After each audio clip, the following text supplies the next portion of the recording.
Hey, good morning, everybody. We are in the middle of week 3 or module 3, and I'm starting to see some of those assignments come in. So kudos for time management. I know that going to school full time, working full time, and then of course having a life is, a challenge. So great work on that. But this week we're talking about, and you can see on the objectives here, data and identify some of the types of data that we use in HR. So I thought I'd talk about that just a little bit, but then I also wanted to visit with you about data reporting as well as compliance issues because, obviously we have that assignment in which the HR professional inadvertently sends an email with confidential or compromising information to another employee. Now, there's a whole list of issues that happen there, but it does happen. It's a pretty common occurrence.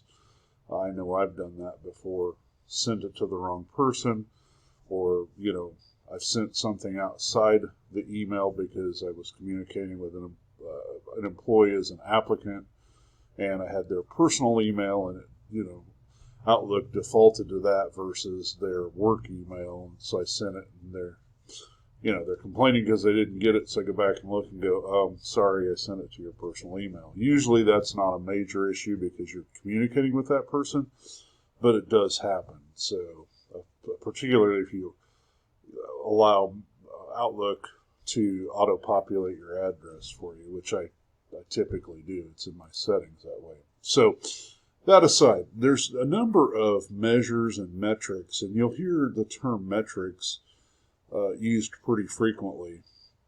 And really, a metric is simply a measure of something. And you can see, and I'll try and share this chart with you in the announcement as well so you'll have it, because there's some really good information on here. As I scroll down, for example, turnover rate is a very common metric that's used in human resources. And there's a number of turnover metrics. There's the general turnover. How many people did we lose, typically in a month period, but it could be over the course of a year. It could be over the course of 90 days. In my particular organization, I look at voluntary, those people who elect to leave, involuntary, those people we ask to leave. I look at those both for a monthly period, but then I also look and see, of those people, how many were hired within a 90-day period and how many were hired within the previous year. I do that for a number of reasons. One, I want to see if we start losing a lot of folks in a particular position within a 90-day period, then I'm evaluating our hiring process. Are we interviewing and asking the right questions? Are we explaining the job to the candidates so they understand what's required and how that job functions? Or do we have another issue, particularly a leadership issue within that department where they're struggling to maintain employees? So those are one of the things I look at with that 90-day and 1 year period of time. And then voluntary versus involuntary. If we have a high number of involuntary terminations, I want to know why. What are we not doing to help our employees be successful? Same thing with voluntary terminations. If you have a high number of voluntary terminations, you need to look and see, why are we losing them? Where are they going? Things like that. In one of my first roles as an HR leader, that our organization had never looked at turnover before, and I was able to identify that we lost a lot of people at the 5-year mark and then again at the 10-year mark, and I was able to start tracking that data and find out why we were losing them at those particular periods and where they were going. Using that data, we could then start taking steps to provide corrective behaviors, if you will.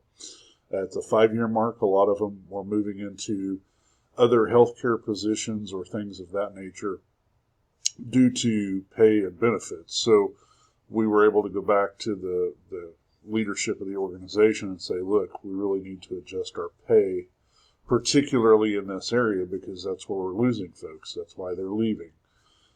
things of that nature. So you're going to use this data to collect information to make strategic business decisions.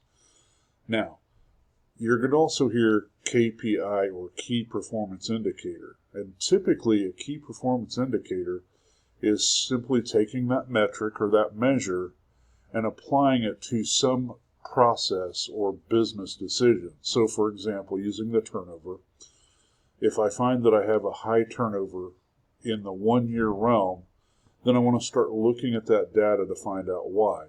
Now, that key performance indicator may say that we are going to reduce our voluntary turnover in the next 6 months by 6% or 8% or whatever the percentage is. So you're going to take that data and look at it and apply it to a process by where you're going to reduce your turnover, particularly voluntary turnover. So that's a KPI. Now, here's the thing about metrics that I want you to remember. Don't try and measure everything. You may get into a role in which you are creating the HR space, or you have a lot of liberalization to do what you need to do. 5 or 6 at the most, because remember, you have to mine this data most of the time. Good HRIS systems will provide you with reporting and tracking, but you're still going to have to go in and mine it, clean it, format it so it can be reported out. Very, very seldom have I worked with an HRIS system that produces a dashboard type result for senior leadership that I can just print and go, here you go, and it's done. So there's some work to be involved. So if you're trying to measure too many things, you're going to end up measuring everything, not being able to make any effective changes. So if you're really looking at changes, probably 3 or 4 at the most. If you're just kind of monitoring the pulse of the organization, looking for trouble spots, then you could broaden that out to 5 or 6. So be mindful of that you can't measure everything. And that's not to say that, if you discover you don't have a turnover problem, stop measuring it, or measure it as a monitor, but look at some other metric that you can use to perform a process improvement on. So metrics, KPIs. Now, we're talking about data breaches just a little bit, and I want to switch, and I want to wrap this up because obviously I don't want it to be too long. But data breaches, particularly in highly regulated industries, healthcare, nuclear, security, things like that, they have built-in internal reporting mechanisms. In a small shop, it may be the HR person that handles those reporting issues, those confidentiality issues.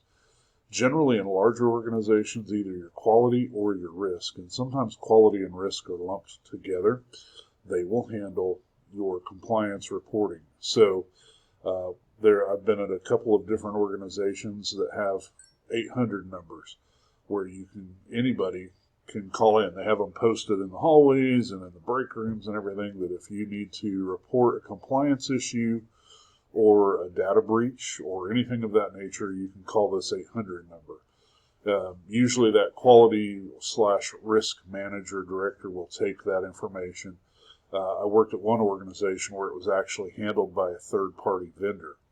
And then they took the information, determined whether it was an actual breach or some issue, compliance issue, and then they would forward that to the respective corporate office. So it was kind of circuitous in the respect that it may be 2 or 3 weeks, depending on the issue, before you heard anything about it. But usually there's a person in your organization that's tasked with that.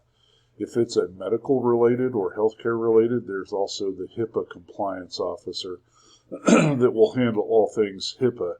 Now, HIPAA, Health Insurance Portability and Accountability Act. Sorry, it's been a while. I've had to stop and remember. All those things healthcare related. So when you go to the doctor and they have you sign the privacy form, you're signing the HIPAA form. And you can look on that, and it'll tell you who the compliance officer is for HIPAA-related things.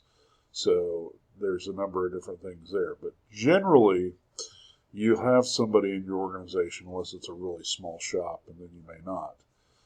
Additionally, you will also have external. So the Centers for Medicare Services has a compliance reporting hotline. I can't remember the other office, but there's a number of those. The EEOC typically has a compliance reporting hotline, things of that nature. So there are external. You'll just have to become familiar with what the situation is as to whether it has to be reported internally, externally, or both. So hopefully you find this information helpful, and if you have questions, reach out. Otherwise, have a great day, everyone. Thanks.